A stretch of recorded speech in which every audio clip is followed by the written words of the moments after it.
Hello friends, good morning to all of you. Subject Management Account Chapter number 2 Ratio Analysis BCom SEM 5. Dear student, we have to discuss practical 10 in previous lecture. Now we continue in this sum Kailas Company Limited. Okay, in previous lecture we have discussed gross profit ratio, net profit ratio, liquid ratio, then all three ratio. Now let's see formula number 4, capital employed. Return on employed capital is equal to net profit divided by capital employed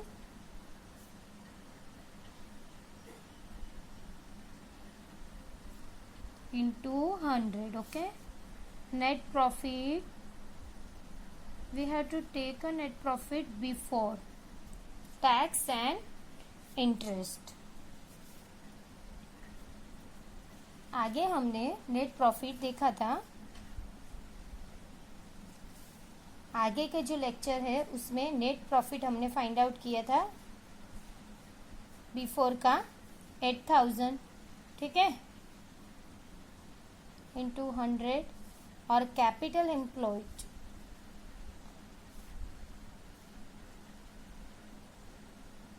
वो हमें सचाव करना है. यहाँ भी कितना था, आगे जो हमने देखा था उसमें नेट प्रॉफिट हमने फाइंड आउट किया था. देख लो एक बार. सॉरी, ये रहा नेट प्रॉफिट, ये रहा 8000 और 20000. ठीक है,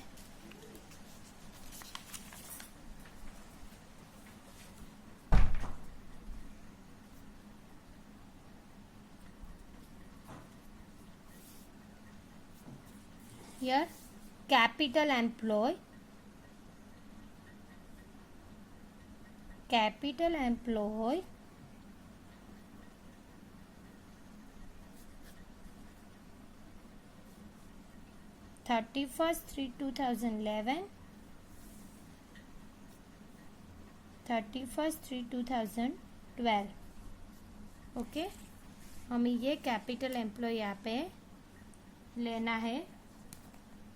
देख लेते कैपिटल एम्प्लॉय में equity, share capital, reserve, PNL, debenture और लोन, ये सारे आइटम्स हमें कैपिटल एम्प्लॉय में आएंगे. उसमें से फिक्सेस एसेट्स यानी प्रीमिलरी एक्सपेंसेस डिडक्ट करेंगे हम लोग, ये जो है लेस करेंगे. तो हमें क्या मिलेगा, कैपिटल एम्प्लॉय मिलेगा.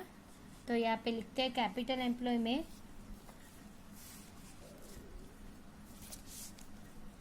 Equity share capital,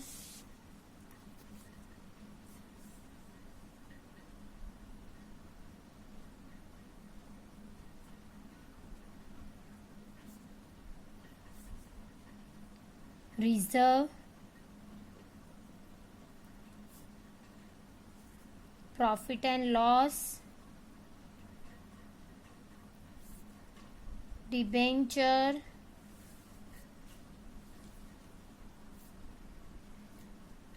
loan, preliminary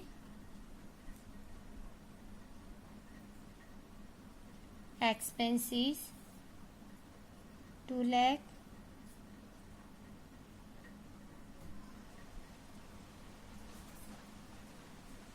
for lakh,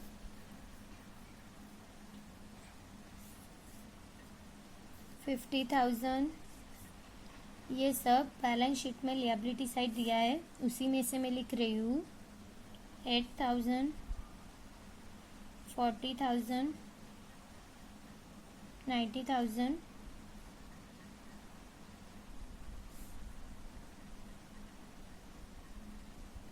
10,000,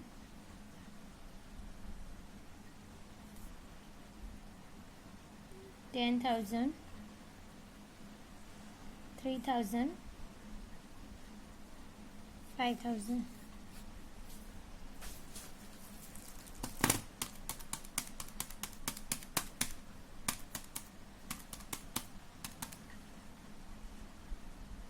$3,20,000.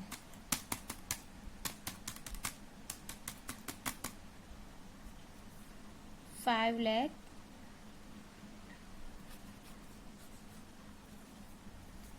ये हमें मिला कैपिटल एम्प्लॉय. ओके,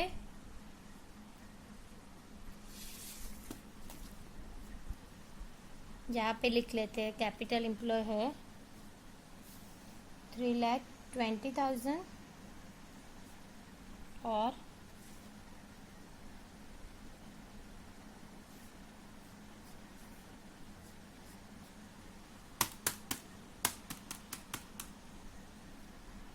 2.5%, 3.57%. देख लो, ये हमारा है थर्ड नंबर का formula, return on employed capital. Okay, now next formula है stock turnover ratio. Stock ratio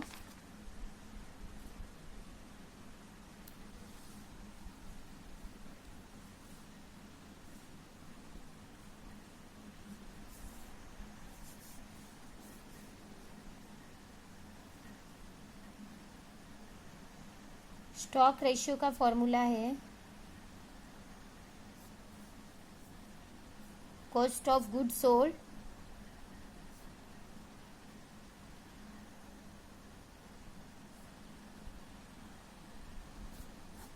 cost of goods as divided by average stock. Okay, ये हमारा 5th नंबर का फॉर्मूला है कॉस्ट ऑफ गुड्स एज. आगे हमने देखा था 31/12/11.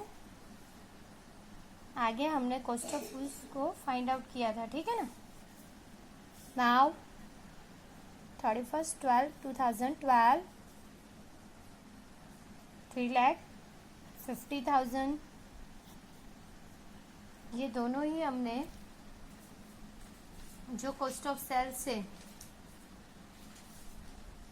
ये रहा, देख लो,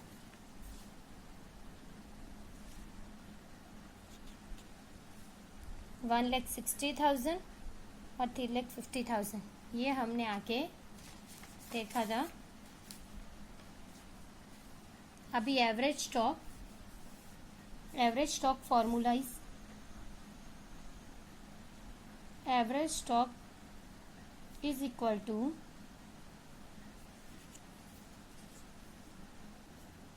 opening stock plus closing stock divided by 2.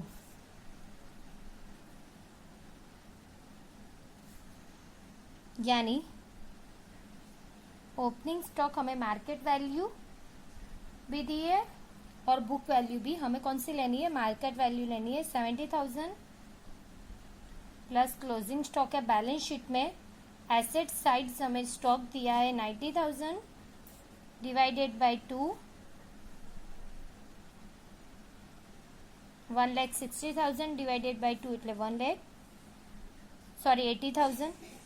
Then 31/12/2012 ये हमारा जो क्लोजिंग स्टॉक है वो नेक्स्ट ईयर क्या बनेगा, ओपनिंग स्टॉक। बैलेंस शीट में एसेट साइड 1,10,000 दिया है, 2,000। यहाँ पे हमें कितना मिलेगा, 1,00,000 रुपीज़ हमें मिलेगा एवरेज स्टॉक। ओके, इसी हिसाब से हमें एवरेज स्टॉक मिल जाएगा। यहाँ पे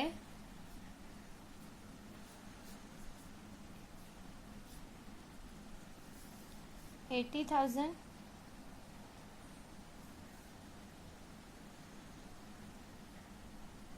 1,00,000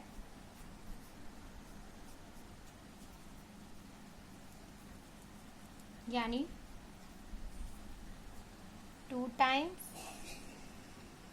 और यहाँ पे 3.50 टाइम्स। ठीक है, ये हमें मिला स्टॉक टर्नओवर रेशियो का आंसर 2 इयर्स का। आगे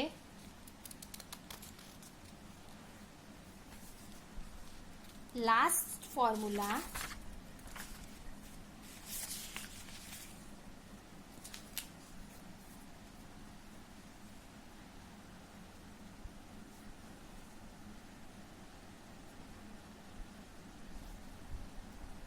debtors ratio.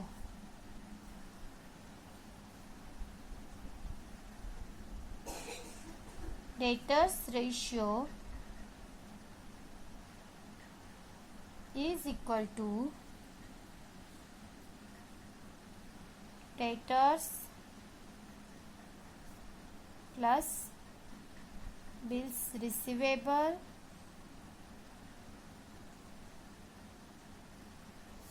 divided by credit sales into working days. ठीक है,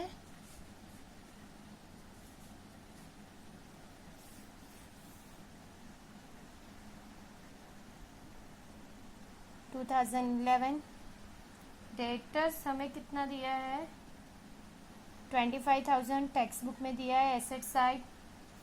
बिल्स रिसीवेबल 5,000, वो भी एसेट साइड्स दिया है। इन एडिशनल इंफॉर्मेशन 360 डेज हमें टेक्स्ट बुक में दे दिया है सम्स में।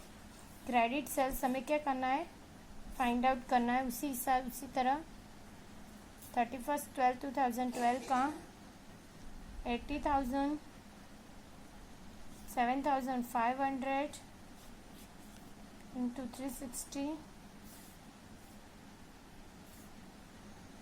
ओके, अभी डेटर्स रेशियो में क्रेडिट सेल्स हमें फाइंड आउट करना है। कैसे करेंगे क्रेडिट सेल्स, कुछ इंफॉर्मेशन दी है, हाँ दी है, देख लो। Sales, credit sales are 3 time of cash sales, यानी कि हमारे पास जो भी कैश सेल्स है उसका मल्टीप्लिकेशन बाय 3 या 3 टाइम्स हमें क्रेडिट सेल्स मिल सकता है। तो हम लोग क्या करेंगे, यानी प्योर लैंग्वेज में उन्होंने यही बताया, हमारे पास जो क्रेडिट सेल्स है, ठीक है, उसका जो वो कितने टाइम है वो हमें नहीं पता, लेकिन हमारे पास जो कैश सेल्स है are 3 times of cash sales, यानी हमारे पास जो भी कैश सेल्स है 1A 2A 3A उसका 3 टाइम्स क्या आएगा, क्रेडिट सेल्स। तो हम लोग 2 हिसाब से कर सकते हैं। फर्स्ट एज्यूम कर लेते हैं, सपोज assume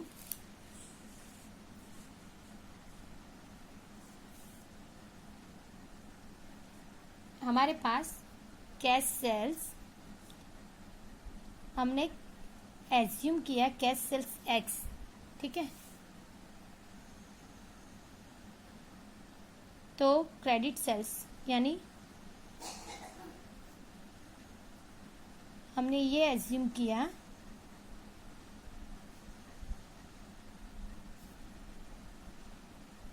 कि कैश सेल्स X है, और टेक्स्ट बुक में हमें एडिशनल इंफॉर्मेशन में क्या बोला है, कैश सेल्स का 3 टाइम्स क्रेडिट सेल्स है। यानी अगर कैश सेल्स x हो तो क्रेडिट सेल्स कितना होगा, x इंटू 3 टाइम्स, ओके, यानी 3x हुआ। तो टोटल सेल्स कितना हुआ, 4x हो सकता है कि नहीं। तो देखो कैसे होगा, total sales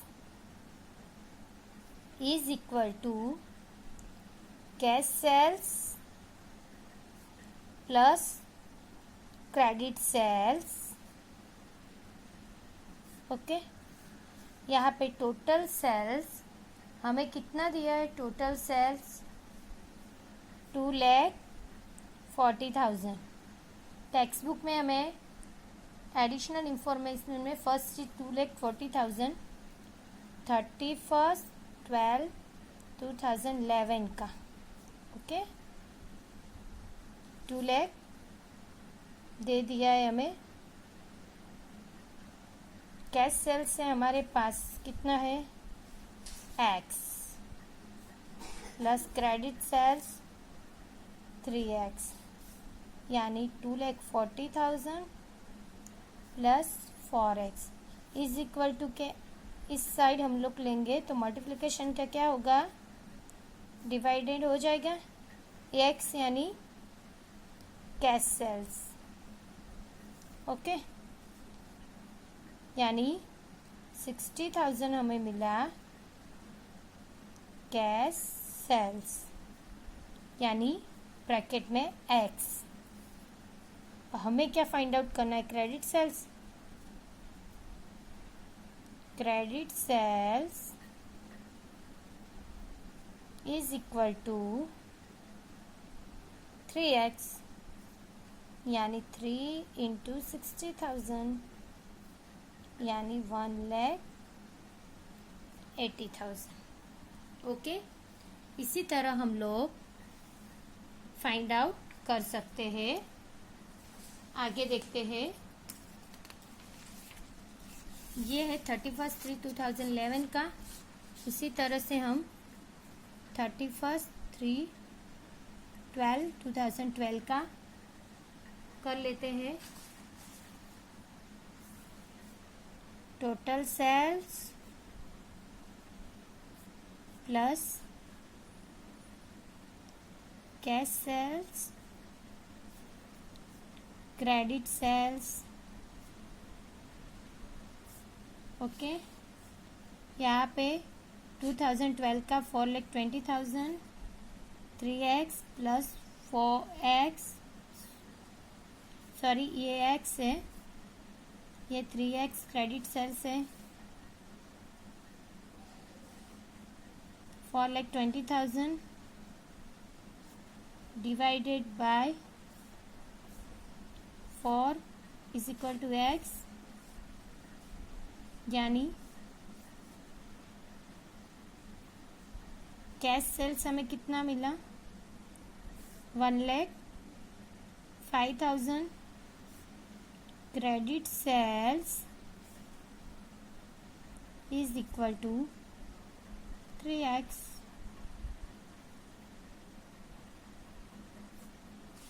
3,50,000, okay.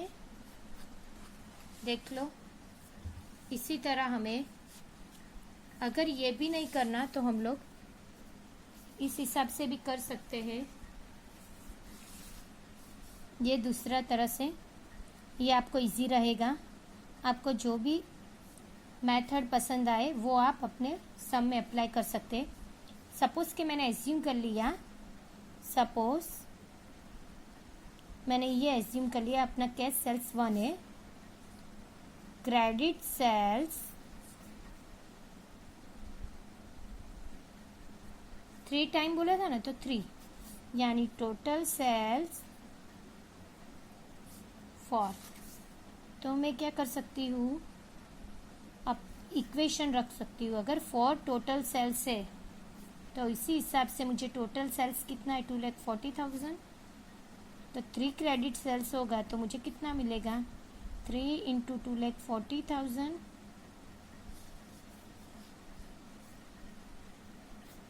Divided by 4 यानी 1,80,000। ओके, इसी हिसाब से 31/12/2012 में इसी हिसाब से अगर फॉर ये होगा तो 4,20,000 3 कितना 3 इंटू 4,20,000 डिवाइडेड बाय 4 यानी कि 3,50,000।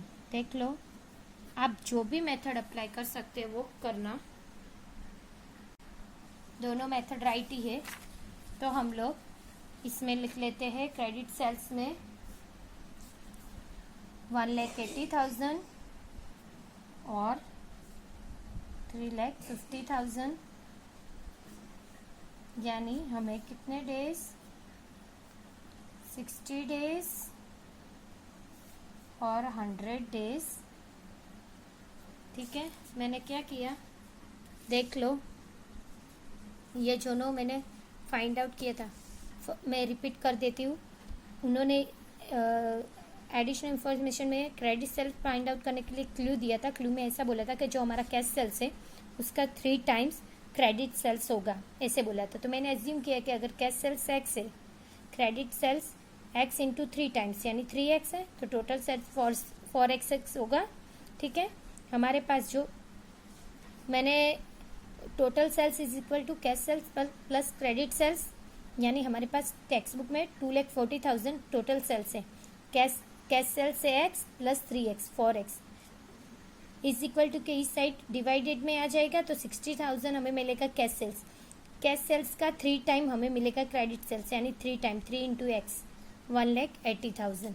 ओके, इसी तरह से हम लोग ये 2012 का भी टोटल सेल्स कर सकते हैं। अगर आपको ये नहीं करना तो आप इसी हिसाब से चल सकते हैं, cash sales is equal to 1 plus credit sales total sales, और अगर टोटल सेल्स 4 हो तो हमारे पास ये तो ये कितना, इसी हिसाब से हम लोग इक्वेशन रख सकते हैं। समझ में आ गया?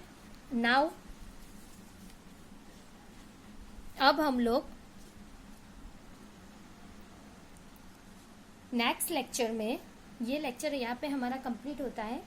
अब हम नेक्स्ट लेक्चर में शॉर्ट सम्स लेंगे। जितने भी बड़े जो सम्स थे यूनिवर्सिटी में 17-18 मार्क्स के जो आने वाले हैं, उसके सभी पॉइंट्स हमने ले लिए हैं। अगर कोई पॉइंट बाकी है तो हम लोग नेक्स्ट लेक्चर में देखेंगे। आगे के लेक्चर में हम लोग शॉर्ट सम देखेंगे। Thank you very much.